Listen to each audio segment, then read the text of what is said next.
ప్రజలలో ధర్మ ప్రవర్తన పట్ల గౌరవం సన్నగిల్లి అధర్మం విస్తరిల్లే సమయాల్లో మహాత్ములు ఆయా ప్రాంతాలలో జన్మించి వారిలో చైతన్యం తీసుకొచ్చి వారిని తిరిగి ధర్మపదం అనుసరించడానికి కృషి చేసిన సందర్భాలు మన చరిత్రలో అనేకం కనిపిస్తాయి.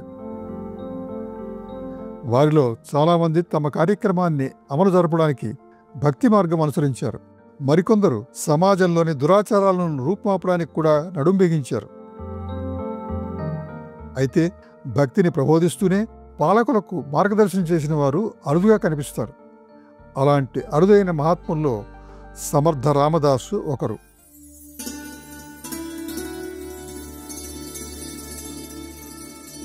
మహారాష్ట్రలోని సతారా జిల్లాలో జాంబ్ అనే గ్రామంలో సూర్యాజీ పంత్ మరియు రాణోజీబాయి అనే దంపతులు నివసిస్తూ ఉండేవారు.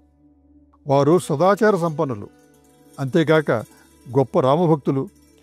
వారికి గంగాధర్, నారాయణ్ అనే ఇద్దరు కుమారులు. ఆ నారాయణుడు రామభక్తి తత్పరుడు అవడం వలన, పైగా సమర్థుడు కావడం చేత తరువాతి కాలంలో సమర్థ రామదాసుగా ప్రసిద్ధి చెందారు. ఈయన 1608వ సంవత్సరంలో జన్మించారు. బాల్యంలో నారాయణుడు చాలా చురుకుగా ఉండేవాడు. అల్లరి బాగా చేస్తూ ఉండేవాడు. అతడిని చదువు కోసం పాఠశాలకు పంపితే 2 సంవత్సరాల్లోనే చదువు పూర్తి చేసేశాడు. నారాయణుడి 15వ ఏట అతని తండ్రి మరణించాడు. ఆ తరువాత నారాయణుడు అన్నగారి వద్ద వేదాలు, మంత్రాలు, శాస్త్రాలు నేర్చుకున్నాడు. అన్నగారిని మంత్రోపదేశం చేయమని కోరితే ఆయన దానికి నిరాకరిస్తాడు.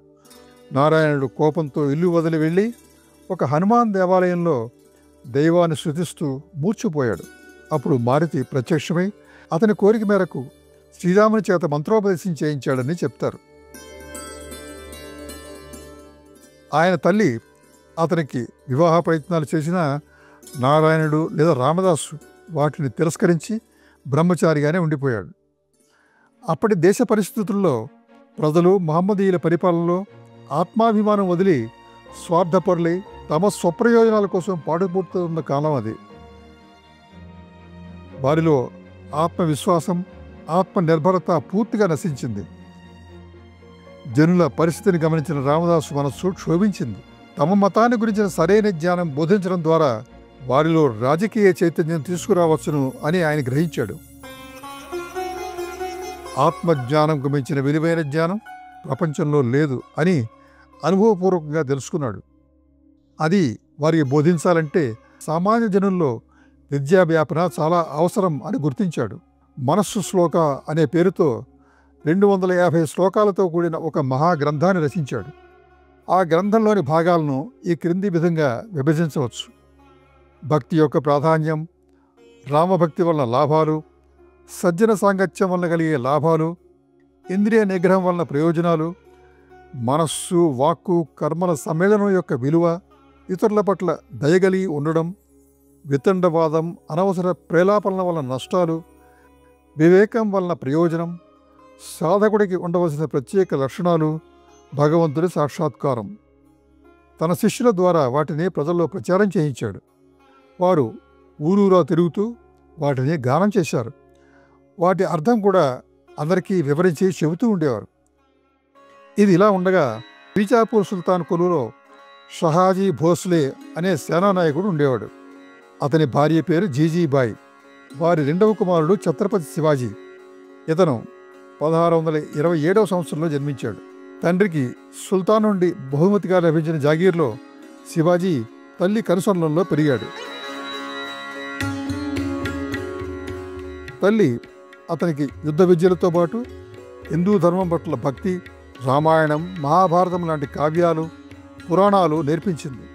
బహుశా దైవ నిర్ణయానికి అనుగుణంగా అదే కాలంలో తుకారాం, జయరామస్వామి లాంటి మహాభక్తులు సమాజంలోని అసమానతలను తొలగించే ప్రయత్నాల్లో ఉన్నారు. వారి ఆలోచనల ప్రభావంతో శివాజీ ఆనాటి మహమ్మదీయ ప్రభువుల దుర్మార్గపు పరిపాలనకు వ్యతిరేకంగా పోరాడాలి అని నిశ్చయించుకున్నాడు. ఆ ప్రయత్నంలో భాగంగా ఆయన సంత్ తుకారాంనే దీక్ష ఇమ్మని వేడుకున్నాడు. కానీ ఆయన దీక్ష కోసం సమర్థ రామదాసు దగ్గరికి వెళ్ళమని చెప్తాడు.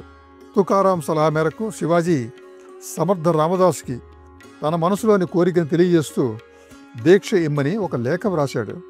దానికి జవాబుగా రామదాసు వ్రాసిన లేఖ చాలా ప్రసిద్ధి పొందింది. ఆ లేఖలో ఆయన ఒక ప్రతిభావంతుడైన ఉత్తమ పాలకుడికి ఉండవలసిన లక్షణాలను వివరిస్తూ, ముఖ్యంగా రాజుకు గర్వం ఉండకూడదని, నమ్రతతో రాచకార్యాలు నిర్వహించాలని, తెలివైన మంత్రుల సలహాలు పెడచెవిని పెట్టకూడదని, సైన్యాధిపతులు, మంత్రులు, సత్పురుషుల మధ్య సఖ్యత కోసం పాటుపడాలని, ఇంకా మరెన్నో రాజనీతికి సంబంధించిన సలహాలు అందులో పొందుపరిచాడు. ఆ లేఖను అందుకున్న శివాజీ చాలా సంతోషించి చాలా ప్రయత్నం చేసిన తరువాత రామదాసు గారి ఉనికిని తెలుసుకుని ఆయన శిష్యరికం స్వీకరించాడు. రామదాసు బోధనలను పాటిస్తూ శివాజీ రాజ్యపాలన చేశాడు. సమర్థ రామదాసు దాసబోధ అనే ఒక మహాగ్రంథాన్ని రచించాడు. దీనిని ఆధ్యాత్మిక విజ్ఞాన సర్వస్వం అని చెప్పుకోవచ్చు.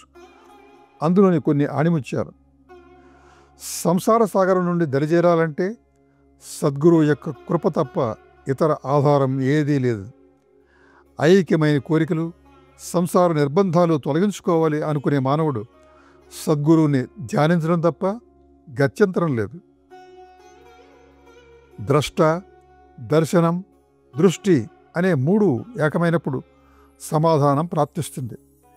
ఎటువంటి సమాధానం కోసమైనా సద్గురువు కరుణ ముఖ్యంగా కావాలి.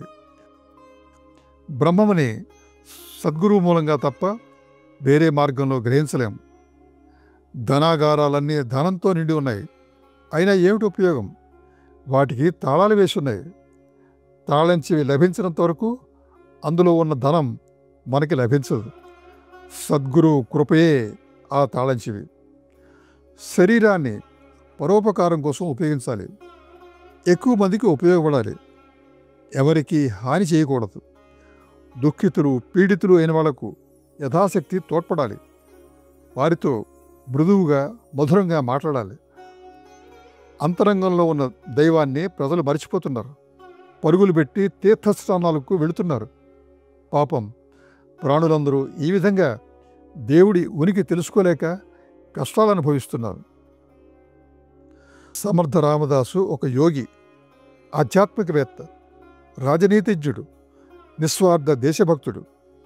అటువంటి మహాత్ముల ఆవశ్యకత నేటి సమాజానికి, దేశానికి ఎంతైనా ఉంది. నమస్కారం.